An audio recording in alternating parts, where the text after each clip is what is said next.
Welcome to the Freedom Capital Management Strategies Quarterly Market Review and Outlook. I'm Brian Zabora, Investment Director. I'm here with Pete Murphy, Chief Investment Officer.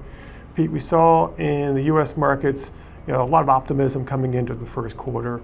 The S&P was up over 20% the last 2 years. President Trump was elected, very pro-growth, pro-business policy. However, in the first quarter, we saw S&P down sharply, U.S. markets down broadly. Could you talk about what happened during the quarter? Absolutely. Thank you, Brian, and thank you all for joining us today. The word that really sums up the first quarter for me is there was this disconnect. As Brian mentioned, there was a lot of optimism among investors entering 2025, and it's because times were really good for U.S. stock market investors for the past 2 years. And then there's this additional catalyst with the election of President Trump about thoughts around deregulation and tax cuts that may further accelerate this strong economy and strong stock market. And what we saw was markets did not play to that tune. They actually reacted quite differently. And that disconnect was caused by 3 primary factors in our opinion. The first is President Trump's policy agenda.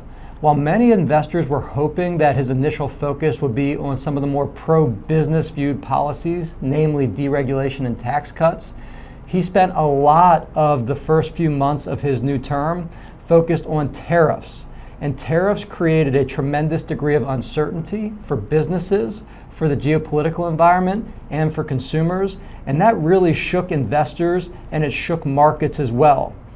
The second thing that took place over the course of the first quarter was actually a trend that began in the second half of last year, but went largely unnoticed with all of the other news flow around the election and other things happening in the world. But U.S. economic growth, we spoke about it being resilient for some time, and it remains pretty resilient, but it's been slowing down a little bit. And that trend continued in the first quarter. So when you saw some slowing data points come around the economy alongside some of this tariff uncertainty, that further caused concern for stock market investors in the US. And we started to hear some talk for the first time in a while about recession risk, which had largely fallen off the radar over the past year. And then the third factor that was really disruptive for US markets in the first quarter was renewed worries about inflation. And again, this was tied to some of the policy narrative and initiatives around tariffs and the potential impact to cause rising prices for consumers and for businesses. And this remains a large unknown, but consumers and businesses were scarred by the sharp rise in prices just a couple of years ago, so inflation remains top of mind. So those 3 factors in our mind really drove the disruption in U.S. stock markets in the first quarter. Pete, thank you for that recap of the U.S. markets. How did international markets fare? Because they have struggled over the last couple of years. Surprisingly, international markets had a great start to the year amid a whole lot of pessimism among investors as we entered 2025. So if we take a step back, over the past 15 years, U.S. stock markets have really trounced their international peers by a significant margin. So many investors have largely given up on international stocks because they've just seen such significant underperformance relative to U.S. markets for such a long period of time. And you couple that with, as you mentioned, Brian, some of the President Trump's America First policy agenda was thought it was going to put more pressure on these international economies and they would just continue to struggle. But what we saw, in fact, was the opposite. We saw strong gains in international stock markets, both developed and emerging, and we saw significant outperformance relative to the U.S. markets, which declined. And when we look at what drove this outperformance and these strong results, I'll start in developed international markets. They were really buoyed by European stock markets, but Germany in particular. Germany saw a change in political leadership in the early part of this year, and what it led to was an unexpected shift to significantly increase government spending, and with that to spend a lot more on defense and infrastructure.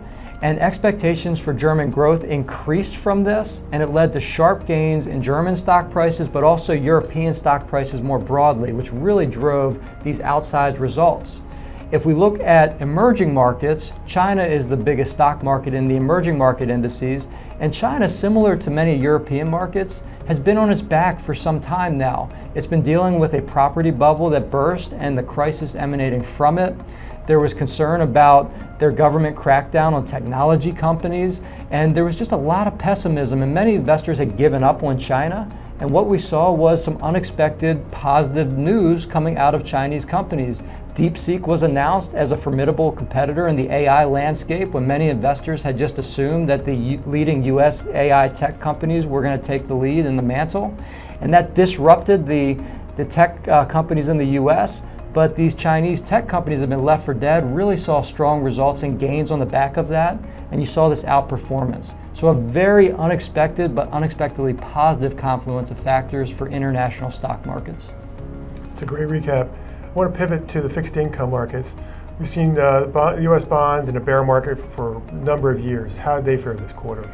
Yeah, the bond market, we've talked about it. It seems like time and again the last number of years that they've been weak, that they've underperformed, that they're mired in a bear market. So bond investors really came into this year pretty weary because stocks had so significantly outperformed them and bond prices had generally been declining for the last number of years. Well, historically, bonds have been held in a portfolio, one for income generation, but also for ballast and protection. And bonds haven't really provided that the last couple of years.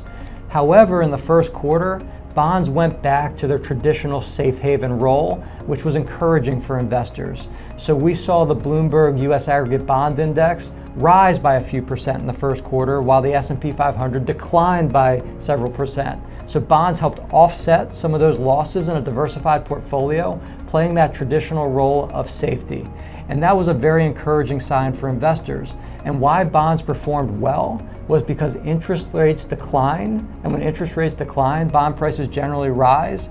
And those interest rate declines were driven by the concerns about slowing growth, the uncertainty emanating from the policy environment, and bonds did quite well in that environment as they historically have. So some encouraging signs for bond investors in the first quarter.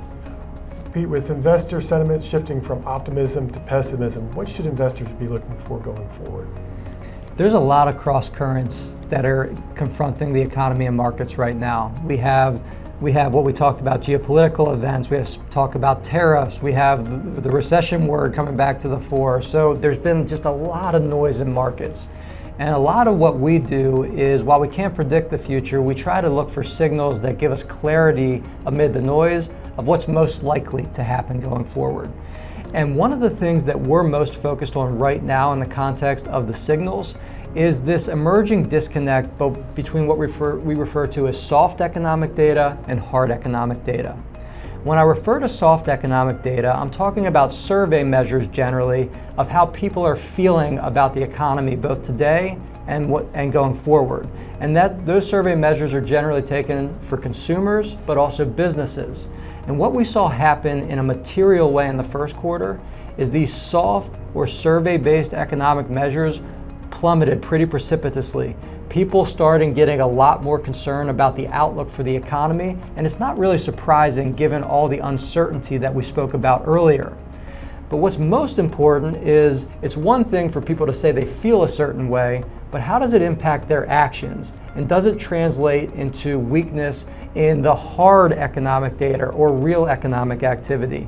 And that is something we would measure by a slowdown in consumer spending, a rise in the unemployment rate and broader weakness in the job market, weak corporate earnings and corporate outlooks. And so far, most of these hard economic data measures have remained pretty resilient. They may be slowing down a little bit, but from high levels already, and in aggregate, they still look pretty healthy. So the big question for investors over the course of this year is, will these increasingly pessimistic vibes in the soft economic data translate into broader weakness in the hard economic data? Pete, what about the Federal Reserve? In 2024, they were kind of the centerpiece, and there was a lot of focus on their policy. However, this year there hasn't been too much discussion about the Fed. How do you see them playing out? And no question, the Fed's been front and center now for a couple years. First by raising rates significantly in response to inflation a couple years ago, and then finally last year beginning to lower interest rates again. And the Fed's probably pretty happy at the moment that they're not the center of attention in the media because there's so much else going on in the world of the global economy and capital markets. But the Fed remains a critically important part of the story, even if it's not the top headline news day in and day out. So where is the Fed today in their interest rate and monetary policy? So the Fed began to cut or reduce interest rates late last year, started around September, and they reduced interest rates in 3 consecutive meetings in the end of 2024. When interest rates are coming down or being lowered by the Fed, that's generally doing what's called increasing liquidity or accommodative monetary policy. That tends to be like fuel for markets and helps them rise, both on the stock and the bond side of the ledger. And so many investors were pretty optimistic about that continuing in 2025. But what we saw is the Fed paused at the beginning of 2025. They stopped cutting interest rates, and they maintained in that paused posture. And it's in response to the uncertainty about the outlook that I spoke about earlier. While there's concerns about growth slowing on one side, there's concerns about inflation potentially picking up on the other side. And they're kind of stuck in the middle trying to figure out what's most likely to happen next. So their decision has been to sit tight and wait and see. And so many investors were hoping for the Fed to continue on that rate cutting path this year, and the path forward's gotten a lot less clear. So just another source of uncertainty for investors to digest as this year progresses. Pete, with all these uncertainties, what advice would you like to leave with investors today? There's no question there is a lot of uncertainty in markets today. There are a lot of cross currents that are impacting markets, the economy, and the world at large. And in these types of environments, it's tempting to feel this time is different and I need to do something. I need to react with my investment portfolio to react to what is going on in the world around me. And historically, that has generally not been a great decision for investors. Trying to time markets is very difficult to do, and few investors have successfully done so with consistency over time. So amid all the noise of today and all of the concerns and uncertainty that is likely on many of your minds, we first and foremost advocate to maintain discipline and avoid the temptation to time markets. History has shown time and again that investors are poor market timers, and trying to sell assets at the peak or buy at the bottom is usually a losing game. Next is don't let short-term emotions disrupt your long-term plan. The current environment is politically charged with a lot of emotion for many. And with that, there's this desire to react with your investment portfolio based on how you're feeling today. But your investment portfolio is a long-term portfolio that's tied to your goals and dreams. Stay focused on that. And then finally, you're not in this alone. Stay engaged with your financial advisor. Make your plan a living plan. Hey, thank you for those perspectives. Thank you for joining us today. We look forward to updating you on financial markets in the beginning of July. Thank you.